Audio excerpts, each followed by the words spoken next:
لا الہ الا اللہ محمد رسول اللہ، یہ اس نبی کا کلمہ دیا جس نبی کے کلمہ پڑھنے کے لیے نبیوں نے خواہش کا اظہار کیا ہے۔ پھر ان بہت ساری نعمتوں میں سے ایک نعمت آزادی کی نعمت ہے، اور یہ آزادی کی نعمت اس قدر عظیم ہے، اس قدر بڑی ہے کہ ہر ایک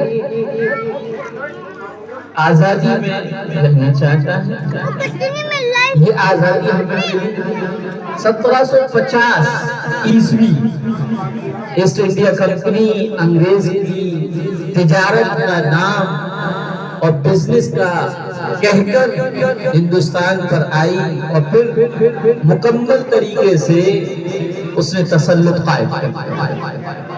1857 میں مسلمانوں نے بالخصوص اور بالعموم تمام لوگوں نے ایسٹ انڈیا انگریز جو تن کا تو گورا تھا لیکن من کا کالا تھا، چمڑی گوری تھی لیکن دل سیاہ تھا، لہذا مکمل طریقے سے اس نے ہندوستان کے واسیوں کو اپنا غلام بنا لیا، اور اس کا احساس ہوتے ہی تمام دیش واسی ہندوستانی انہوں نے یہ تہیہ کر لیا کہ اب آزادی حاصل کرنی ہے، اور 1857 سے لے کر 1947 تک مسلسل قربانیاں، جانیں قربان ہوئی، جیلوں میں ٹھوسا گیا، پیڑوں پر پھانسی کے پھندے میں جھلا دیا گیا، توپوں کے آگے رکھ کر گولے داغ چھٹے ہواؤں میں اڑا دیے گئے۔ ایک لمبی داستان ہے جو آپ ہر سال سنتے ہیں، اور پھر اس طریقے سے 1947 کو آزادی ملی، اور اب تک 76 سال ہو چکے اس آزادی سے، اور الحمدللہ وطن سے محبت یہ ایک ایسی چیز ہے جس کو ثابت کرنے کی ضرورت نہیں، یہ تو فطرت میں داخل ہے۔ انسان تو انسان ہے، ایک جانور بھی، چرند ہو، پرند ہو، درند ہو، ان کا جہاں آشیانہ ہوتا ہے، جہاں پریوار ہوتا ہے، جہاں خاندان ہوتا ہے، ان کو اس سے محبت ہو جاتی ہے۔ صبح سویرے آشیانوں سے، گھونسلوں سے نکلتے اور دانے کی تلاش میں یہاں وہاں بسیرا کرتے ہوئے چلے جاتے ہیں، میلوں دور پرواز کرتے ہیں، لیکن شام ہوتے ہی اپنا گھر یاد آتا ہے، اپنا آشیانہ یاد آتا ہے، اپنی وہ جگہ یاد آتی ہے جہاں ان کا پریوار رہتا ہے۔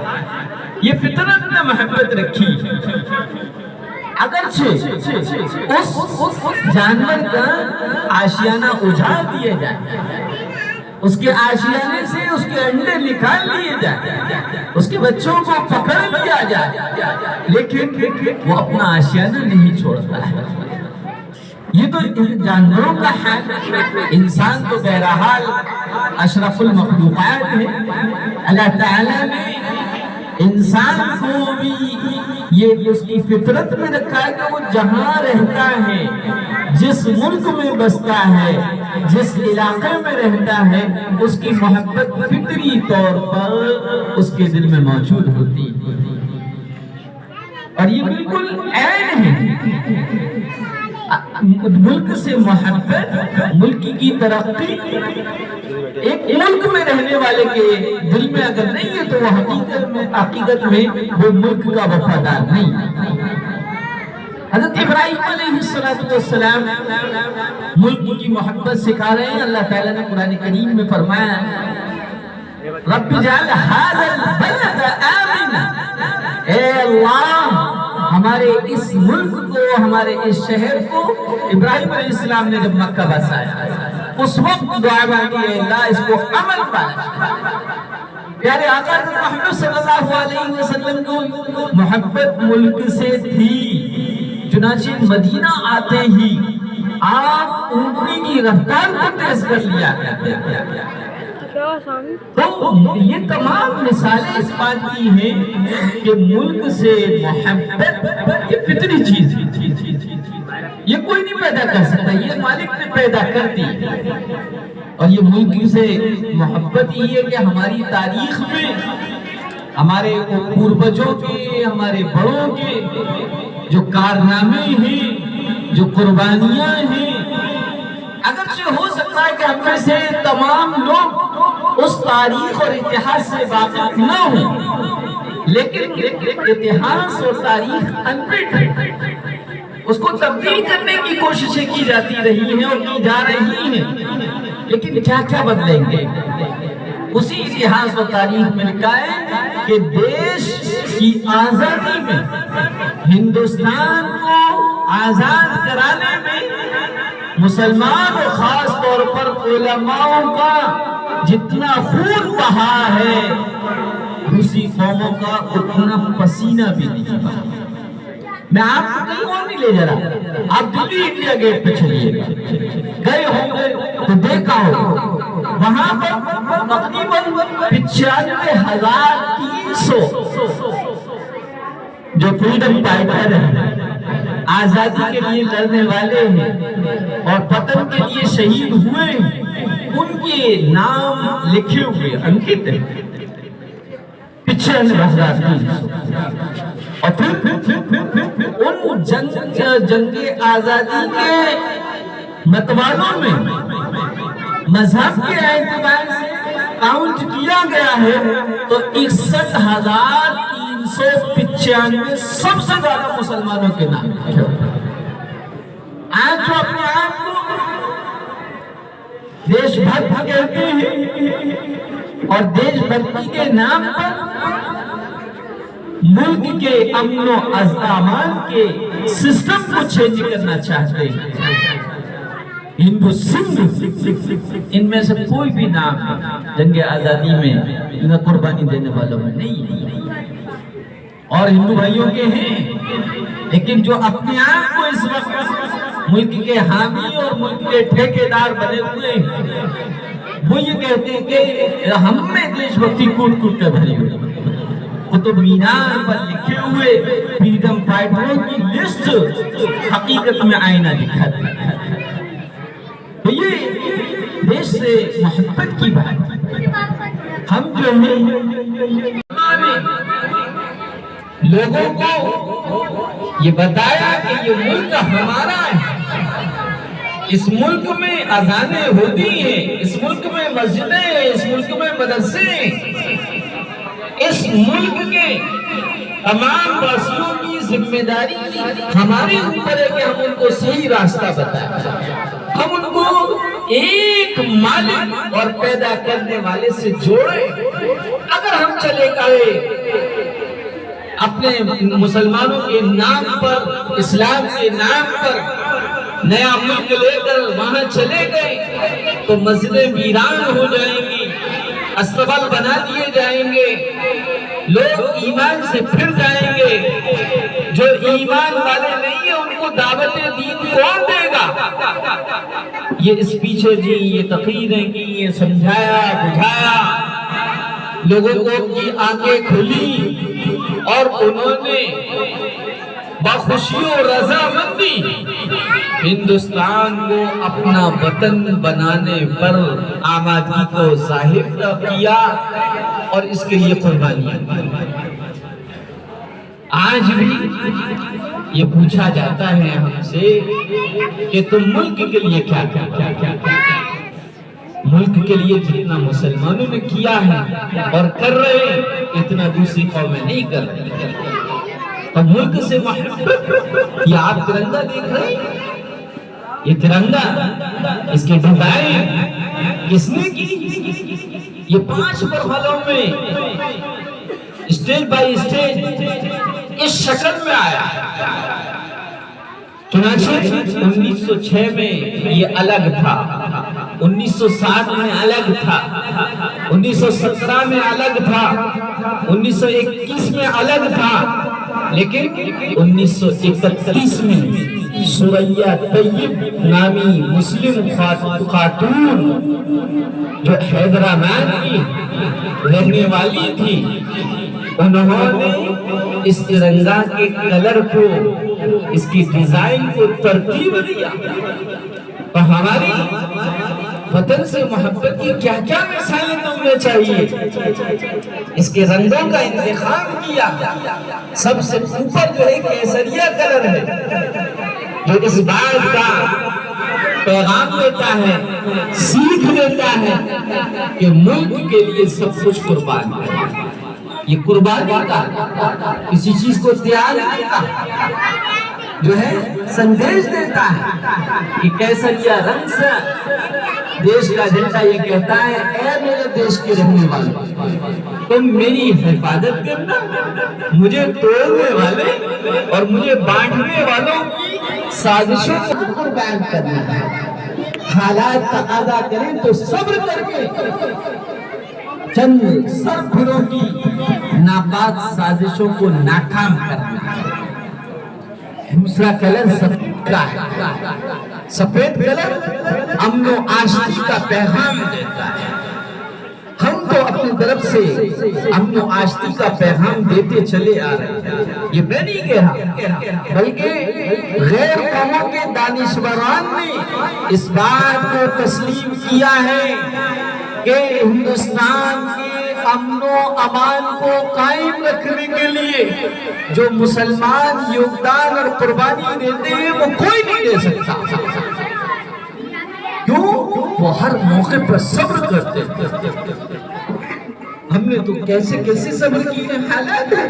یہ پیغام دیتا ہے کہ ملک کی خوشحالی اور ترقی کے لیے تمہیں کوشش میں لگے رہنا ہے۔ چنانچہ جتنے مساجد ہیں، جتنے مدارس ہیں، ان حالات میں ملک کی ترقی اور خوشحالی اور ملک کو ٹوٹنے سے بچنے کے لیے جو دعائیں کی جا رہی ہیں وہ کسی اور ادارے میں نہیں کی جا رہی، اور اس ملک کی ترقی اور خوشحالی کے لیے مسلمان اور دوسری قومیں اس کی کوششیں کر رہی ہیں۔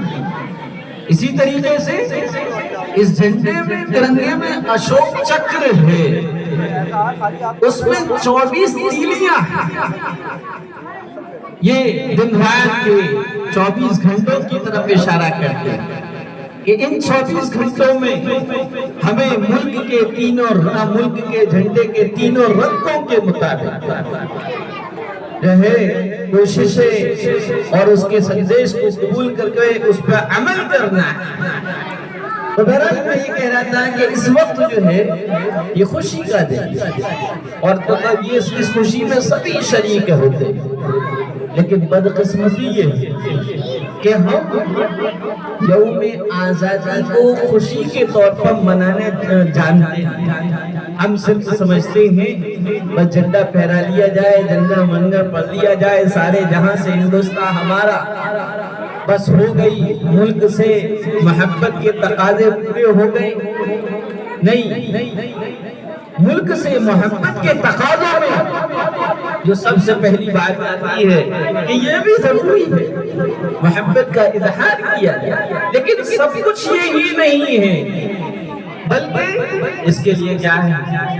سب سے پہلے بارگاہ خداوندی میں دعا کرے اور اللہ کی اس آزادی کی نعمت پر شکر گزاری کرے، کیونکہ اللہ کا اعلان ہے اگر بندے اور بندیاں میری نعمت کی شکر گزاری کرتے تو میں اس نعمت کو ختم نہیں ہونے دیتا، مٹنے نہیں دیتا، بلکہ اور اضافہ کرتا ہوں۔ تو یہ آزادی اللہ کی طرف سے دی ہوئی ایک نعمت ہے، اس پہ شکر کرنا۔ اللہ تیرا شکر ہے جتنی آزادی کے ساتھ ہم نمازیں پڑھ رہے ہیں، جتنی آزادی کے ساتھ اپنے مذہب پر عمل کر رہے ہیں، جتنی آزادی کے ساتھ ہم اس ملک میں رہ رہے ہیں، یقین جانیے دوسرے ملکوں میں وہ آزادی نہیں ہے۔ پتہ نہیں لوگ کیسے اپنے ملک کی برائیاں کر لیتے ہیں۔ ملک کی برائیاں نہیں ہونی کرنی چاہیے، ملک کی ترقی کے لیے کوششیں کرنا چاہیے۔ لوگ کہتے ہیں کہ بہت وہ ایسے حالات نہیں، آپ پھر بھی دنیا کے نقشے پر موجود جتنے ملک ہیں، چاہے وہ اسلامی ملک ہو چاہے دوسرے ملک ہو، یقین جانیے گا وہ آزادی حاصل نہیں ہے جو یہاں پر ہے۔ اور اس شکر کے ساتھ ملک ہندوستان کی تعریف کرنا چاہیے۔ کمیاں نقص ہیں تو ان کو گھر کی باتوں کو باہر بیان نہیں کیا جائے۔ کمیاں تو سب میں، بدقسمتی ہے کہ انگریز جاتے جاتے تفرقہ ڈال گیا۔ جن متوالوں نے کندھے سے کندھا ملا کر، کیا ہندو کیا مسلم کیا سکھ کیا عیسائی، سب ہندوستانی ہونے کے ناطے دیوار بن گئے اور انگریزوں کے دانت کھٹے کر دیے۔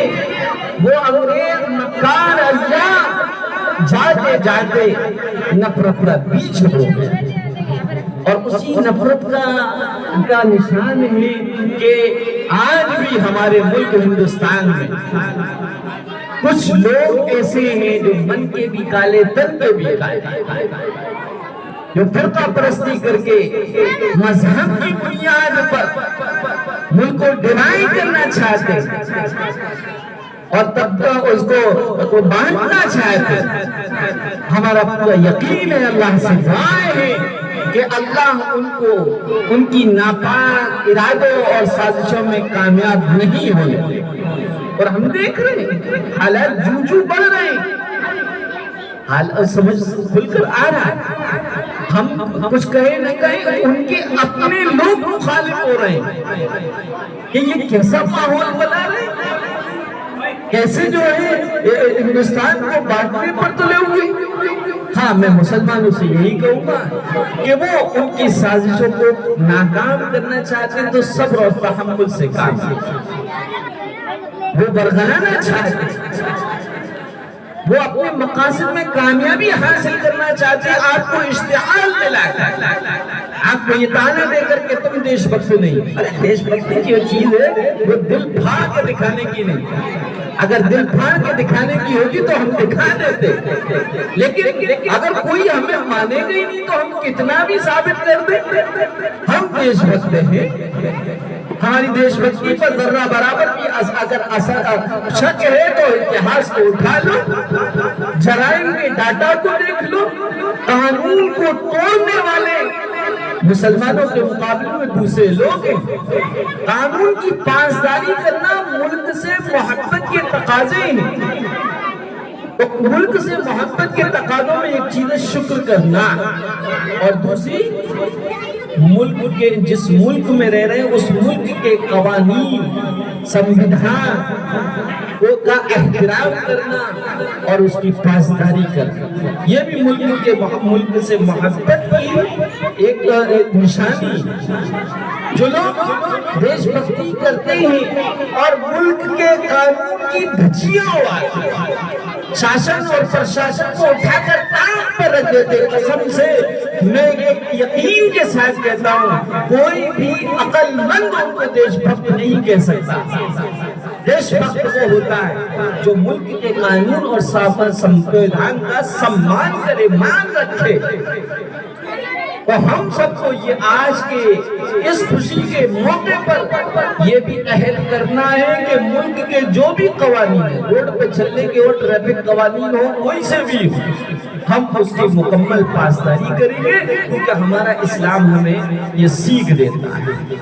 ہمارا ملک میں رہنا، ہمارا ہندوستانی ہونا اس بات کا وعدہ ہے کہ ہم اپنے اس ملک ہندوستان کے قانون اور سموِدھان کے مطابق زندگی گزاریں گے اور رہیں گے۔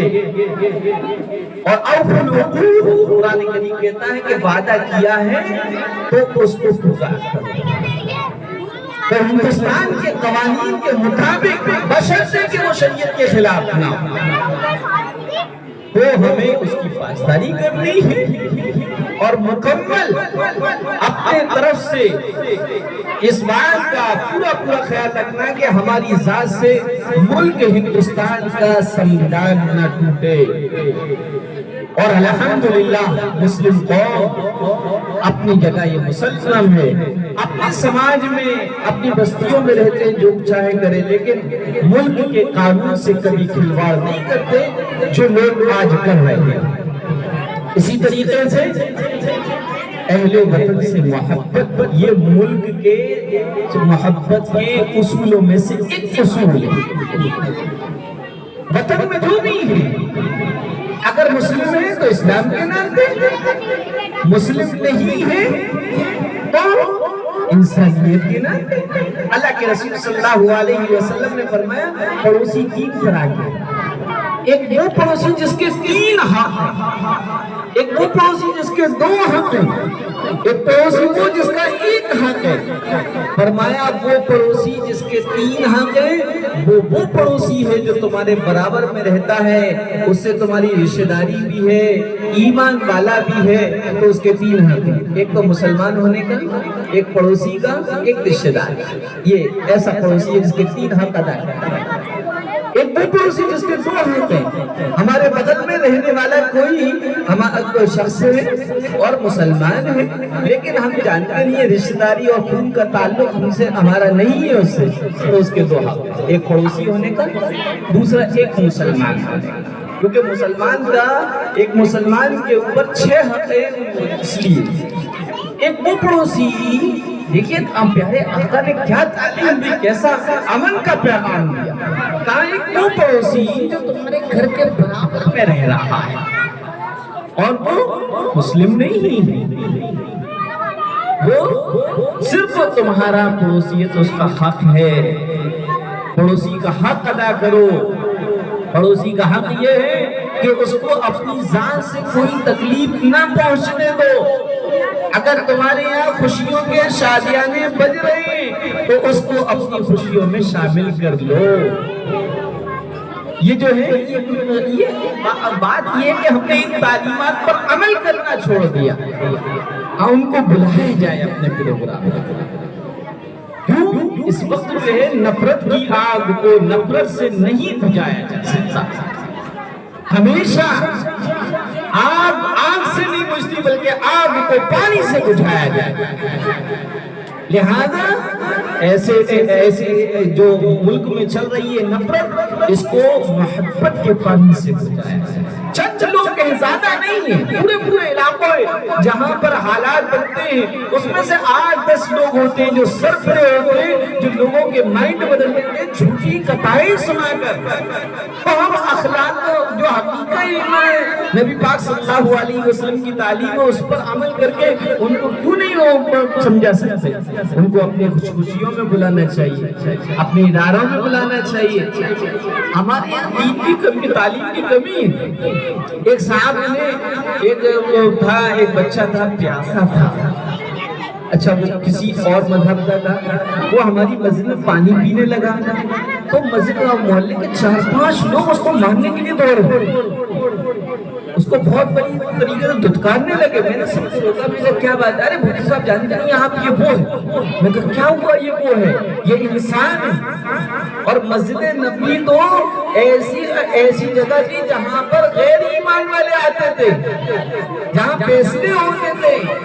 آج مسجدوں کو ہم نے صرف نماز کے لیے خاص کر لیا ہے، نہیں، ان کو لوگوں کو بلایا جائے، آؤ دعوت کی جائے، دکھایا جائے کہ یہاں نمازیں ہوتی ہیں، یہاں بم نہیں بنائے جاتے، یہاں امن کا پیغام دیا جاتا ہے، یہاں وضو خانوں پہ پانی کو زیادہ نہیں کھایا جاتا ہے، یہاں پر یہ ایسا ہوتا ہے۔